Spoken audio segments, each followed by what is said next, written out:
$100 million. That's what it costs to build Sydney's new speedway. And now it's not even open. What went wrong? Well, I'm gonna tell you right now. Let's start from the start. All hell broke loose on October 21, 2019, when Sydney Metro called up the office of Parramatta's Valvoline Raceway and said, hey, we're taking your land and closing you down. A total of 116 properties would be taken to make room for a rail stabling yard, which would be part of the Sydney Metro rail line. The lease of the Valvoline Raceway at the time was to run until June 2026. The government's first mistake was not announcing any plans for a new facility to replace Valvoline Raceway. Dirt track racing fans from all over the world were outraged, organising a huge rally at the track, major media attention, and even a petition that gathered over 41,000 signatures. In response, the very next day, the New South Wales government announced, oh, don't stress, we'll replace it with a world-class like-for-like facility before we close this place. Luckily, the minister responsible, Andrew Constance, who has zero qualifications when it comes to building a speedway, didn't think it would be too hard. Look, to be honest with you, this is not a complex build. I mean, it is a clay track. There's a stand that the leadership of the racing sector want.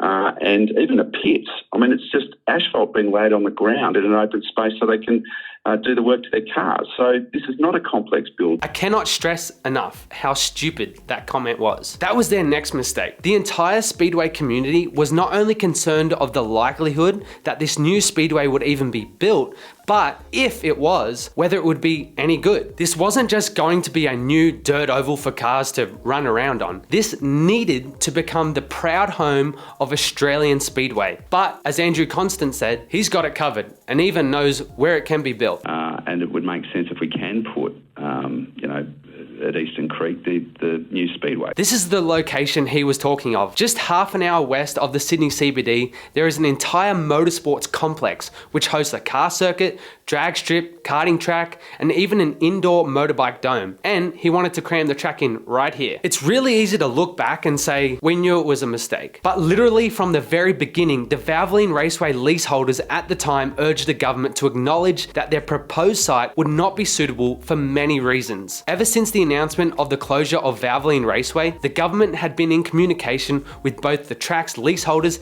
and our sports governing body, Speedway Australia, to find a suitable new location. In a December 18, 2019 Speed Cafe article, leaseholder Felicity Waldron not only mentioned the concerns of inadequate parking and dust that could affect the dragway, but she also came up with a nearby location, the Lighthorse Interchange. She mentioned how this location meant the Sydney track could retain its Speedway by the Freeway identity. It could handle future growth, accommodate a Sydney Speedway Grand Prix, this year being 100 years since the sport began, and of course wouldn't be susceptible to the aforementioned parking and dust problems that the previous site would. Importantly, she goes on to say that although the Waldrons have first dibs on the lease, if the site's not fit for purpose, they won't accept it on behalf of the sport, which leads us to the next critical mistake. I've linked the entire article below because it's scary just how right she was and how we thought those few things might be the only issues. You should check it out. The government realized that the Waldrons were not at all interested in their proposed site and communications broke down between them. Luckily, I'm not sure if I should use that word, the government could lean on Speedway Australia to help them through the process. Now, we've all got opinions and I'd love to read yours if you comment below, but this was the next mistake. Despite so many speedway industry experts offering their time and even money to ensure that this new venue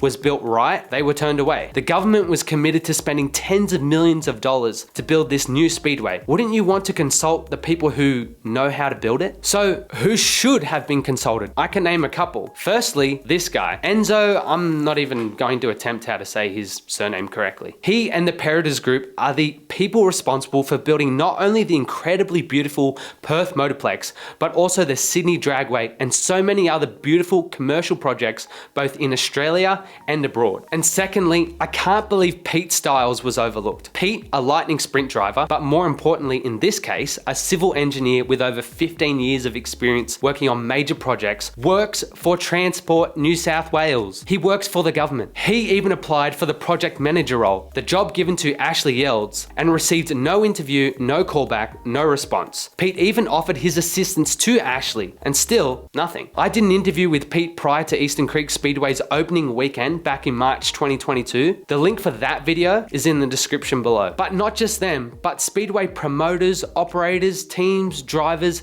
and of course fans all wanted to assist to ensure this place was the best it could be. I really am barely scratching the surface of people they could have and should have consulted. But no, we don't need them. We've never built something like this before. I think we know what we're doing. Meanwhile, Valvoline Raceway continued to operate right up until COVID hit in March 2020, cancelling the remainder of the season and never holding a racing event ever again. Just a handful of months later, in August, it was announced that Western Sydney Parkland Trust had concluded negotiations with Sydney Dragway for partial surrender of the portion of their leasehold land for the site of the new Sydney Speedway. This allowed Sydney Metro, the government agency in charge of the rail project that took over the Parramatta sites and ultimately responsible for replacing Valvoline Raceway, to finally announce the plans for the new Speedway and release their environmental impact statement. And don't worry, if you're an industry expert and want to help, you are able to submit your thoughts via a submission form. When the announcement came, acting Liberal MP Jeff Lee insisted Andrew Constance not be the only politician involved who looked like an idiot by stating, "I'm very excited the Speedway family is getting a brand new home, which will be the envy of other states. The new Sydney Speedway will be a world-class clay-based track that will take speedway racing to a whole new level in Australia." Oh, there was definitely a whole new level of something. In the same Daily Telegraph article, Felicity Waldron acknowledged that the new track would be 35 metres shorter in diameter and was critical of the transport situation, saying,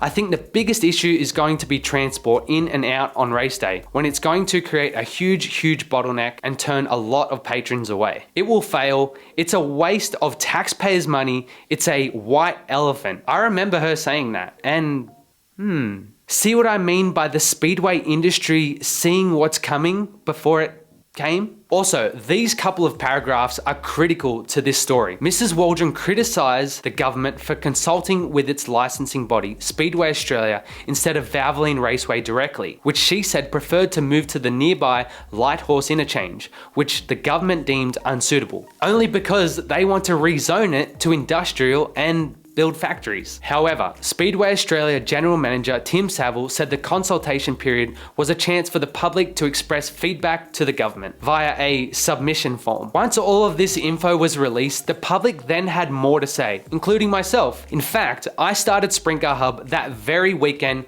with our first video, talking about what I liked and disliked about the new track's plans. I've done my best to link any articles, documents, or videos that I reference in this video down below. A month later, in September, the community feedback window closed, and 2 days before Christmas of 2020, the Minister of Planning and Public Places granted development consent for the construction and operation of the new Sydney Speedway. Early works at the new Speedway concluded in January 2021, and finally on February 19, 2021, the New South Wales government published their Request for Proposals document. The search for a Speedway operator was now underway. So just to recap, two important things. One, the new Speedway design has been locked in without a Speedway expert accepting the design. And two, Sydney has had no Speedway racing for 11 months at this point. Oh yeah, and Valvoline Raceway was officially shut down a couple of months later in the April. I made a video from that day too. Proponents were able to ask questions before submitting a proposal. In reply, there were 3 separate documents with a total of 83 questions answered. Those documents haven't been publicly available until now. Again, find the links to them in the description of this video. These questions provide a lot of clarification to what would become of the new Speedway. There's some good questions and interesting answers. Would there be a big screen at this new like-for-like Speedway? Nope.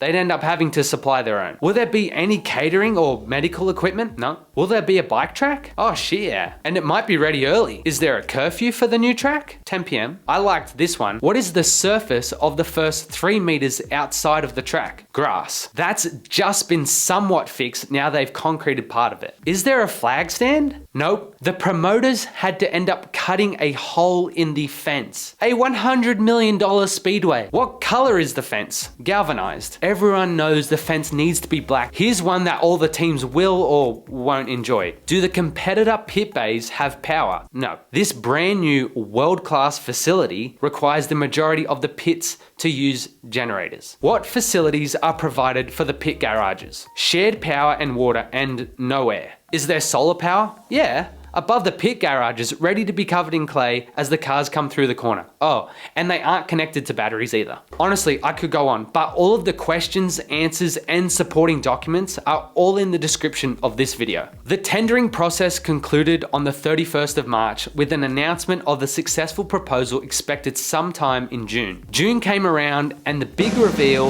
of who was to operate the new $40 million Sydney International Speedway was announced by me. It wasn't too hard to work out, and so I slapped together a post on our Sprint Car Hub socials. And yep, I made a video too. The crazy part at that point is that the Speedway's originally planned opening date was just 10 weeks away. Over that period, not too much more news came out about the track other than a name, logos, and some progress shots of the build. Due to COVID, asbestos, weather, and whatever other factors, the build was definitely behind on time, and ultimately it was announced that the season wouldn't begin until early December. Despite work still ongoing, eventually the first 2 official practice nights were held on the Saturday and Monday nights prior to Christmas, which honestly was kind of impressive considering the track did not look ready just a week before then. Soon after, the season at the new Sydney International Speedway, which was now known as Eastern Creek Speedway, was delayed again with sometime in March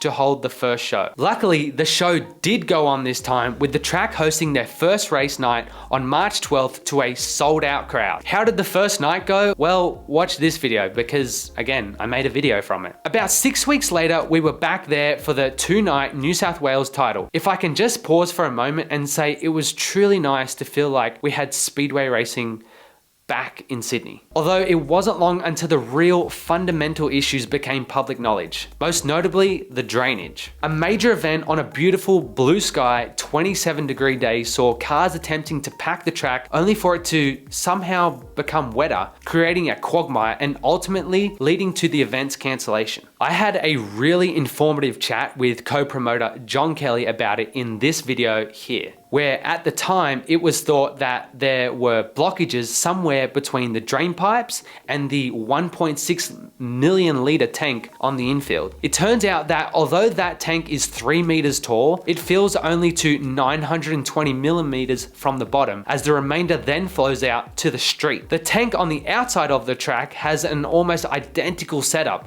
meaning that the promised 3 million litres of stored site water is actually less than a third of that. This is a separate problem to why the track is soaked though. The drainage from the spectator area didn't work properly. As a result, when the track gets rain, it holds water behind the walls and seeps under the fence, saturating the track. It gets worse though. Each tank has 30 of these filter cartridges that are intended for standard industrial and residential use. They are meant to be swapped out each year. The cartridges cost about $300 each, and the servicing fee is in the tens of thousands of dollars. The next problem is that clay is very good at blocking filters, and it's estimated that they need to be changed up to 3 or 4 times a year. This awesome design is starting to get pretty expensive for the promoter, isn't it? Let's talk about some of the other issues that have come to light as well. Dust. The Speedway leasee had to do all of this. And if the Speedway dust stops the drag strips racing, the Speedway just needs to pay this much, $25,000. Lighting. Notice how the lights are on the outside of this track like a football stadium? Yet at the other world-class Speedway facilities, the lights are on the infield. This new Speedway has no lighting on the infield. Not only did this cast a shadow on the racing surface, but there were also dark spots around the track. This meant that extra lighting was added, and now when watching the racing, spectators are blinded by lights mounted all along the fence line. Truly world class, you've nailed it. Seating. Everyone expects to have clay thrown at them at a Speedway race, but the seating at this new Speedway is so close to the action that no one wants to sit in the first few rows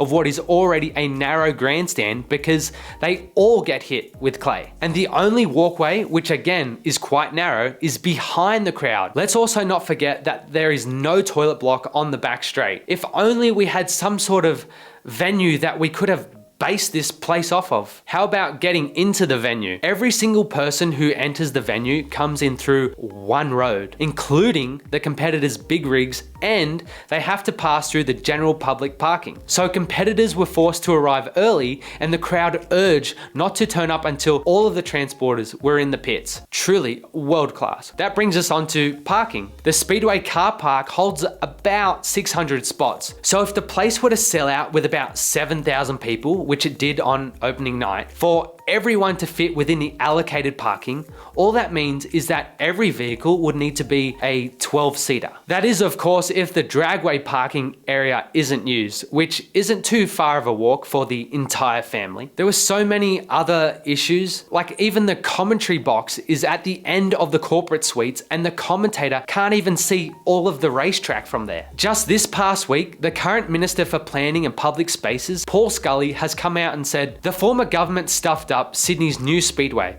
I understand the cost under the Liberals doubled to around $100 million for a venue filled with defects. The problems are finally fixed, allowing the season to begin next weekend. Speedway fans, racers, and organisers are right to feel let down by the Liberals. Once the operator signs our paperwork, signs the lease, then racing can get back underway. It's unclear which scenario is more concerning, whether Minister Scully is aware of underlying issues and is attempting to conceal them, or if he genuinely believes the reassurance given to him by his own department, Sydney Metro, which claims that all issues have been resolved and the venue is defect free. If what Scully says is true, why would the promoter walk away having worked through all of these issues and now the venue is good to go? We've spoken about some of the track's physical problems, some of which I'm sure the promoter could never have anticipated. But what about the lease agreement? I feel that this is not only just as important as the physical defects, but the main reason why the promoters have now walked away. The lease agreement states that the lessee is responsible for land tax. In this case, as it is a commercial property in New South Wales, that is applied at 1.6% of the land's value. However, New South Wales Revenue won't value the land until after the land is restored. And at the time of making this video, Sydney Metro has still not registered the land. Hence, it is impossible to know its value. If New South Wales Revenue values the land as little as $5 million, the lessee will be up for about $65,000 per year. But if New South Wales Revenue values the land at $20 million, the total payable is over $360,000. That's 30 grand a month. That's almost a $300,000 per year difference. And you have to sign up and commit to paying the land tax without ever having an opportunity to know what it is. It's effectively writing a blank check, and New South Wales Revenue is allowed to write whatever amount they like on the check. It doesn't end there though. It's not uncommon for venues to operate with a percentage of ticket, food, and beverage sales going to the landlord. What is uncommon though is that Western Sydney Parklands Trust want 7% of all income, including sponsorship. This is not how other similar venues such as Sydney Dragway or Sydney Motorsport Park operate. Here's how stupid all of this is. The average speedway runs about 30 nights a year, and on each of those 30 nights, they have at best 6 hours to make money. That's 180 hours a year to make money. 4.5 average working weeks worth to pay not only all of the fees mentioned, but staff and so much more. Oh yeah, and that's before any rained out events. Okay, so why haven't we heard from the promoter? Well, legally, they couldn't say anything. And even if they were allowed to say something, they can't tell us what they really think of Sydney Metro because there's a clause for that too. Let's wrap this up. I can only imagine the actual total number of defects. I've heard the number is close to 100. Not only is this track not fit for purpose, the people who designed and built this place aren't either. The only thing here that is world class is that this entire project has been a world class stuff up. But like Andrew Constant said, look, to be honest with you, this is not a complex build. It's also not that hard to assume that he has no idea. So what needs to happen? The government needs to move past this denial phase and accept that this whole place and the lease agreement needs serious fixing. And when they do, they need to work work with an operator that will take the track on just like they should have from the very beginning. Who knows what happens in the meantime? The only thing I feel that Speedway supporters can do is spread our message. They demolished one of the best speedways in the world. They didn't listen to the Speedway community and spent $100 million of taxpayers' money. The new Speedway was meant to become the proud home of Australian Speedway. If we don't share information like this video and let the government and the general public know what a mess this has become, and just as important, how to fix it, then not only has this whole project been a major waste of time and money, but I'm also seriously worried about where both the track and sport are headed. Hey everyone, Toby here from Sprint Car Hub. If you're watching this, you must like our videos, but I guarantee you'll love our merchandise. The best fans in sprint car racing deserve the best hats, jackets, hoodies, shirts, beanies, drink bottles, stickers, and we've got all of that and more. So when you're done enjoying this video, make sure to treat yourself to our premium custom-made gear over at sprintcarhub.com.